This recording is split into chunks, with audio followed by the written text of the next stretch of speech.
আসসালামু আলাইকুম এভরিওয়ান। আজকে আমি আপনাদেরকে পুরো রেসিপিটি দেখাবো জল ছাড়া রান্না করে।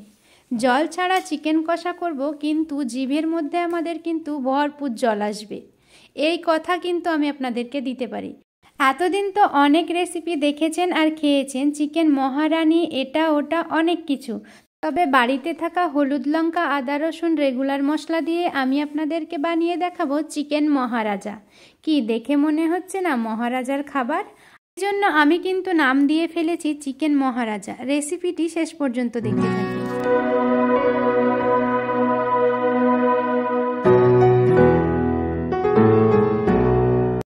এখানে আমি প্রায় 2.5 কেজি পরিমাণ চিকেন নিয়ে নিয়েছি। চিকেনগুলোকে ভালোভাবে ধুয়ে আমি পরিষ্কার করে নিয়েছি, আর চিকেনের পিসগুলো কিন্তু একদম নর্মাল সাইজ রেখেছি। চিকেন রান্না করার জন্য আমি একটা কড়াই চাপিয়ে দিয়েছি, তার মধ্যে আমি পরিমাণ মতো তেল দিয়ে দিয়েছি। মাংসের পরিমাণ যেহেতু বেশি আছে তাই তেল একটু বেশিই দিয়েছি। আর এখানে বেশ কিছু মশলা দিয়েছি, তার মধ্যে দিয়েছি এলাচ, লবঙ্গ, স্টার অনিয়ন, তেজপাতা, সাজিরে, আর দিয়েছি অল্প একটু জায়ত্রী। এবার মশলাটা হালকা একটু ভেজে নেওয়ার পরে আমি পেঁয়াজ কুচি দিয়ে দিলাম। পেঁয়াজটাকে আমি 50% মতো ভেজে নেব, বেশ লাল লাল হয়ে আসবে। 50% মতো সেদ্ধ হয়ে গেলে এখানে আমি আদা রসুনের পেস্ট দিয়ে দিলাম। মাংসের পরিমাণ বুঝে আদা রসুনের পেস্ট আমি দিয়ে দিলাম। এখানে দিয়ে দিলাম প্রায় 4 টেবিল চামচ মতো। এবার আদা রসুনের গন্ধ যাওয়া পর্যন্ত আমি এই মশলাটাকে ভালোভাবে কষিয়ে নেব। আদা রসুনের গন্ধ চলে গেছে, তেলটা অনেকটা ভেসে এসেছে। এর মধ্যে আমি দিয়ে দিলাম স্বাদমতো লবণ, আর দিয়ে দিলাম হলুদ গুঁড়ো, লঙ্কা গুঁড়ো। এখানে আমি কোনো কাশ্মীরি লঙ্কা ইউজ করিনি, রেগুলার লঙ্কা গুঁড়োই দিয়ে দিয়েছি। এবার আবারও ভালোভাবে কষিয়ে নেব এটাকে। মশলাটা অল্প কিছুক্ষণ কষানো হয়ে গেলে একটা বড় সাইজের টমেটো দিয়ে দিলাম। টমেটোটা কিন্তু আমার কাছে লাল কালারের ছিল না, হালকা একটু সবুজ ছিল, সেটাই দিয়ে দিয়েছি। তারপরে 2-3 মিনিট মতো কষানোর পরে অল্প অল্প তেল বেরিয়ে আসছে, আপনারা দেখতেই পাচ্ছেন মশলা থেকে। এর মানে মশলাটা প্রায় কষানো হয়ে গেছে। এবার যে ধুয়ে রেখেছিলাম চিকেনগুলো, সেগুলো আমি দিয়ে দিচ্ছি মশলার মধ্যে। আমি কিন্তু চিকেনগুলোকে আগে থেকে কোনো রকম ম্যারিনেট করে রাখিনি, আর এর মধ্যে কোনো রকম কাজু, কিশমিশ, পোস্ত, দুধ, দই কোনো কিছুই আমি ইউজ করব না। এবার চিকেনটাকে ভালোভাবে মশলার সাথে নাড়িয়ে মিশিয়ে নিচ্ছি। এখন যেহেতু জল বেরোয়নি, মশলাটা খুব ভালোভাবে মেশেনি, তাই কিছুক্ষণ পর পরই তলা থেকে ভালোভাবে নেড়ে দিতে হচ্ছে। তবে আস্তে আস্তে এবার কিন্তু জল বেরোচ্ছে, আপনারা দেখে বুঝতে পারছেন নিশ্চয়। এবার আমি এটাকে 5 মিনিটের মতো ঢাকা দিয়ে দেব। তবে পুরো রান্নাটাই হবে কিন্তু একদমই লো আছে। 5 মিনিট পরে আবারও আমি চিকেনটাকে ভালোভাবে নাড়িয়ে নিচ্ছি। এখনও কিন্তু অনেক জল বেরোবে চিকেন থেকে। ভালোভাবে নাড়িয়ে দেওয়া হয়ে গেলে আবারও আমি চিকেনটাকে ঢাকা দিয়ে দেব। আবারও 5-10 মিনিট পরে ঢাকনাটা খুলে দেখলাম অনেকটা জল বেরিয়ে গেছে।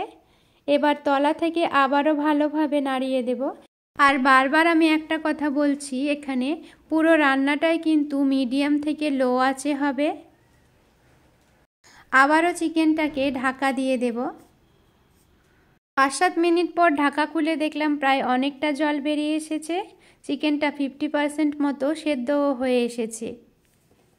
এইভাবে অল্প আঁচে রান্না করলে কিন্তু এর টেস্ট অনেক বেড়ে যায়, খেতে কিন্তু দারুণ সুস্বাদু হয়। এই রান্নাটায় তেমন কিছু প্রয়োজন হয় না, তবে ধৈর্যের একটু বেশিই প্রয়োজন হয়, যেহেতু এটাকে টাইম দিয়ে রান্না করতে হয় সেই জন্য। ঢাকা দিয়ে দিয়ে মাঝে মাঝে নাড়িয়ে দিয়ে একইভাবে এটাকে রান্না করে নিতে হবে। এই সময় কিন্তু অনেক সুগন্ধ বেরিয়েছে, যেটা আমি আপনাদেরকে দিতে পারছি না। এবার কিন্তু চিকেন থেকে অনেকটা জল শুকিয়ে গেছে, আর তেল কিন্তু মশলা থেকে আলাদাভাবে ছেড়ে আসছে। এই সময় আমি দিয়ে দিচ্ছি জিরে, ধনে, মৌরি, 5 ফোড়নের যে গুঁড়ো আমরা বাড়িতে রেগুলার ইউজ করি সেইটা দিয়ে দিলাম। আর দিয়ে দিলাম 1 চিমটে জায়ফল গুঁড়ো। কি কালার এসেছে দেখতে পাচ্ছেন, মারাত্মক একটা কালার এসেছে চিকেনের মধ্যে। আর এখানে ফুটছে, আর তেলগুলো কিন্তু একদম ছেড়ে আসছে। ভালোভাবে তাকিয়ে দেখে বলুন তো জিভে জল আসছে কি না। রান্না করতে কিন্তু জলের প্রয়োজন হয়নি, যেহেতু আমাদের জিভে এমনিতেই জল চলে আসছে। যাই হোক, আমি মজা করে বলছি, আপনারা কেউ সিরিয়াসভাবে নেবেন না। তবে চিকেন লাভাররা যারা আছে তাদের কিন্তু অবশ্যই জিভে জল আসবে। আর কারা কারা চিকেন পছন্দ করো অবশ্যই আমার এই কমেন্ট বক্সে কমেন্ট করে জানাও। আর একবার হলেও তোমরা এই রেসিপিটি এইভাবে ট্রাই করে দেখো। আশা করছি খেয়ে একদম ছিটকে যাবে। চিকেন রান্না কিন্তু আমার প্রায় রেডি হয়ে গেছে, আর সেদ্ধও হয়েছে খুব ভালো। এর থেকে বেশি আমি জাল করব না, যেহেতু আমি চিকেনটাকে একটু গ্রেভি গ্রেভি রাখতে চাইছি, তাই আমি এই মুহূর্তে গ্যাসটা বন্ধ করে দেব। আজকে আমার চিকেনের রেসিপি আপনাদের কাছে কেমন লাগলো অবশ্যই কমেন্টের মাধ্যমে জানাবেন, আর ভালো লাগলে চ্যানেলটি প্লিজ সাবস্ক্রাইব করে দেবেন। এইভাবে চিকেন রান্না করার পরে উপর থেকে বেরেস্তা ছড়িয়ে দিলে কিন্তু দেখার সৌন্দর্য আর টেস্ট কিন্তু অনেক গুণ বেড়ে যায়। তাই এইভাবে উপর থেকে বেরেস্তা ছড়িয়ে দেবেন। আজকের রেসিপি এই পর্যন্তই। ধন্যবাদ।